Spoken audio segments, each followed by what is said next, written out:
Apat na ang patay sa gumuhong gusali sa Angeles City sa Pampanga. 16 pa ang patuloy na hinahanap. Iniimbestigahan ngayon ng impormasyong hindi lang pala siyam na palapag ang gumuhong gusali. Live mula sa Pampanga, nasa frontline ng balitang yan si Gary De Leon. Gary, tuloy-tuloy pa rin ba ang search and rescue ngayong gabi? May nasa 16 na lamang ang construction worker na hinahanap sa gumuhong gusali dito sa Angeles, Pampanga. Ito ay matapos magpakita ang isang nawawala na si Andy Lemorinas na ligtas siya at wala sa site na mangyari ang pagguho. Dahan-dahang pinuputol ng mga bombero at mga rescuer ang mga bakal na pumatong sa biktimang ito. Kabilang siya sa mga natrap nang gumuho ang ginagawang gusali sa Barangay Balibago, Angeles City sa Pampanga. Patuloy ang ginagawang rescue operation, lalo't 16 pa ang nawawala. Sa gitna ng paghahanap kaninang madaling araw, nailabas ng mga rescuer ang isang biktima ng pagguho. Nawalan siya ng malay kaya nirevive na ng medical team, pero binawian din ng buhay. Magkasunod ding inilabas ang 2 pang bangkay. Ang isa sa bandang labasan lang na bumagsak ng gusali nakuha. Sa ngayon, 4 na inaita lang nasawi sa trahedya. Kabilang ang Malaysia National na nadamay lang ng matama ng katabing hotel kung saan siya nanunuluyan. Ang nakaligtas na construction worker na si Brian Sintangco, bakas pa ang sugat sa ulot, braso at mga binti nang piliting makalabas sa guho. Sa baba kami, nandun ang barak ko sa baba ng building. Tapos, nansaluhin ako natutulog. Bumagsak yung bubong ng tinuruan ko ng barak. Balutan pa ako ng net. Sinunit ko na lang ng yung mga bagat na simento para makalusot lang ako. Kasi nahirapan ako nila.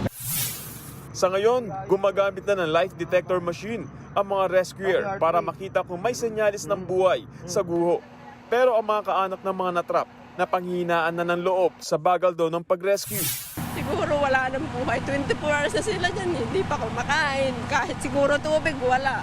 Kung nagtutulong-tulong po sila, hindi yung iba karamihan naglalakad lang. Nakahiga, nakatambay kung saan nagsisilpon.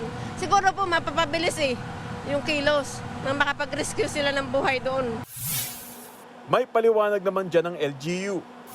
O hindi naman tayo pwedeng pumasok basta-basta, hindi naman tayo pwedeng magtanggal ng mga debris kasi siyempre yung structural integrity natin, alam natin na compensate na po at anytime pwedeng mag-collapse po ang humahawak po sa kanal. Iimbestigahan naman ng mga otoridad ang kwento ng ilang kaanak na hindi lang siyam na palapag ang gumuhong gusali. Mismo binanggit po sa akin ng asawa ko. Kaya ang sabi niya sa akin, matatagalan daw siya dyan. Kasi 12 floor nga daw po yan.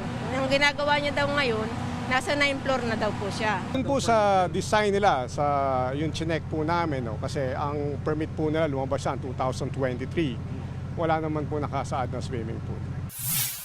Eksklusibong ipinakita sa News 5 ng mga tauhan ng Dole Region 3 ang mga litratong ito ng gusali nakuha noong September 2025. Sa surprise inspection pa lang na ito, napansin na ng Dole na maraming trabahador ang walang safety gear at nakitaan din ng iba pang paglabag. We can say during that time na talagang there is poor working condition. Yung aming nakita talaga is sa plain view plain view. Nakita ng aming mga labor inspectors na yung work na ginagawa doon at yung working condition medyo hindi safe. Agad kinurdon at nagpatupad naman ng work stoppage ang Dole. Matapos maipasara, tumupad naman daw sa requirement ang may-ari at nagbayad din ng multang 100,000 piso. Binayaran din ang lahat na naapektuhan ng pagtigil ng trabaho. Kaya muling natuloy ang construction noong October 2025. Hanggang sa gumuho na nga ito noong weekend.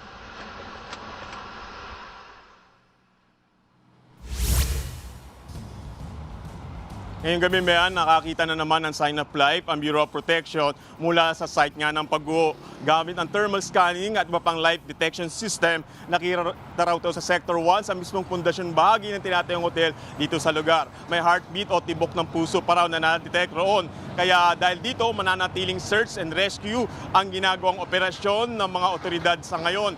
Kahit halos 2 araw na nga na mula nang matrap ang mga pinaniniwalang nawawala sa ilalim ng mga debris.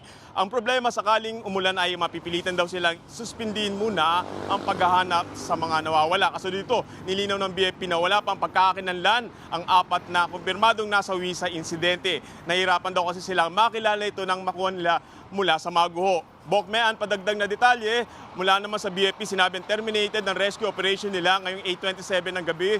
Alas 7 naman ng umaga muli sila magpapatuloy at 9 a.m. ng umaga uli ay magkakaroon naman sila ng press briefing. Samantala, bumalik na rin ang supply ng kuryente dito sa Chedoro Street kung saan makikita ang ground zero. Mean, Bok. Maraming salamat, Gary De Leon. Mga kapatid, Ed Lingaw po, maging maalam at may pakialam sa mga napapanahong balita sa ating bansa.